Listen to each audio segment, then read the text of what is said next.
Diriwayatkan oleh Qadhi Al-Iyad dalam kitab Asy-Syifa bi Ta'rif Huquqil Mustafa, disebutkan suatu ketika baginda Rasul sallallahu alaihi wasallam berjalan menyisiri padang pasir di antara Madinah, di kota Madinah. Pada saat itu baginda Rasul sallallahu alaihi wasallam bersama para sahabat. Kemudian tak lama kemudian baginda Rasul mendengar suara, yaitu memanggil nama baginda Rasul sallallahu alaihi wasallam, ya Rasulullah, ya Rasulullah. Ketika baginda Rasul menoleh ke kanan kemudian menoleh ke kiri, tidak mendapati siapapun. Dari mana datangnya suara itu? Jalan lagi baginda Rasul sallallahu alaihi wasallam, kemudian mendengar lagi suara panggilan itu, ya Rasulullah, ya Rasulullah. Menoleh lagi, tidak mendapati apa. Kemudian baginda Rasul berjalan sampai 3 kali. Akhirnya baginda Rasul sallallahu alaihi wasallam mencari suara tersebut, sumber suara tersebut. Dicari, akhirnya ketemu seekor rusa yang terikat di sela-sela batu. Kemudian baginda Rasul sallallahu alaihi wasallam bertanya, sedang apa engkau di sini? Ingat, baginda Rasul sallallahu alaihi wasallam bisa berbicara dengan siapapun,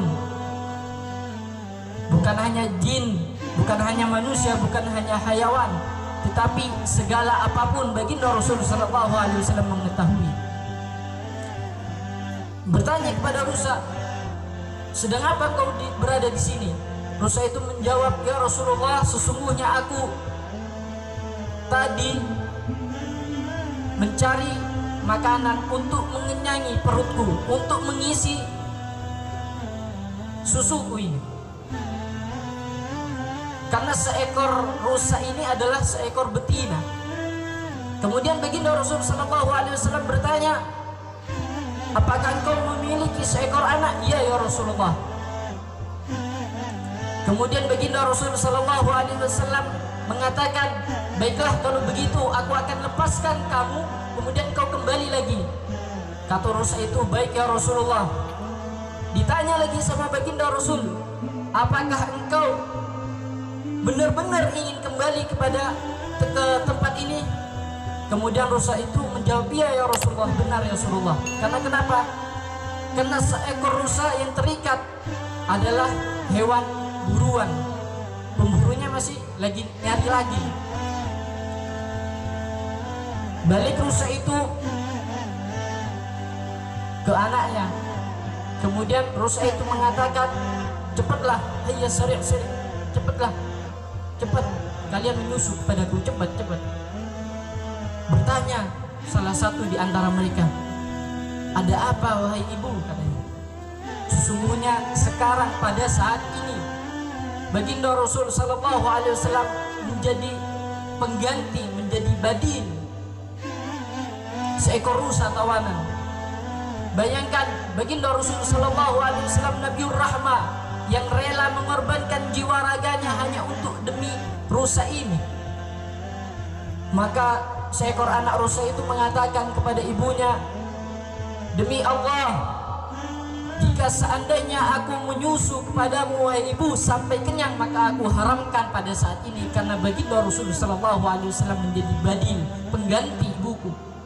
Maka kembali lagi rusa itu kepada baginda Rasul sallallahu alaihi wasallam. Maka baginda Rasul bertanya, kenapa engkau begitu cepat kembali kepadaku? Kata baginda Rasul sallallahu alaihi wasallam, rusa itu mengatakan, ya Rasulullah, sesungguhnya anak-anakku tidak mau menyusu kepadaku, karena sebab engkau menjadi pengganti dari ibu-ibu mereka. Tak lama kemudian datanglah pemburu ini mengatakan, sedang apa engkau di sini ya Muhammad? Seorang Badui ini mengatakan, sedang apa engkau ya Muhammad? Katanya, aku di sini ingin melepaskan seekor rusa ini, seekor rusa yang memiliki seekor anak yang tidak layak untuk engkau buru. Apakah ia memiliki seekor anak? Kata seorang pemburu tersebut, iya. Katanya, "Ya Rasulullah." Rusa itu mengatakan kepada baginda Rasul sallallahu alaihi wasallam, "Ya Rasulullah, biarlah aku menjadi tawanan ya Rasulullah." Meneteskan air mata baginda Rasul sallallahu alaihi wasallam. Kemudian baginda Rasul sallallahu alaihi wasallam mengatakan kepada seorang pemburu itu, "Lepaskan dia, kesian karena memiliki seekor anak." Dilepaskannya, dan seorang pemburu itu menyaksikan apa yang telah dikatakan rusa tersebut. Maka seorang pemburu itu, seorang badui yang sebelumnya tidak memeluk agama Islam, kemudian bersaksi, "Asyhadu annaka nabiyyur rahmah." Sesungguhnya aku bersaksi bahwa engkau nabi yang penuh dengan rahmat. Hadirin yang dimuliakan oleh Allah Subhanahu wa taala, sekedar hanya menyampaikan sebuah kecintaan, sebuah rahmat daripada baginda Rasul sallallahu alaihi wasallam kepada seekor rusa, bagaimana kecintaan baginda Rasul sallallahu alaihi wasallam kepada kita.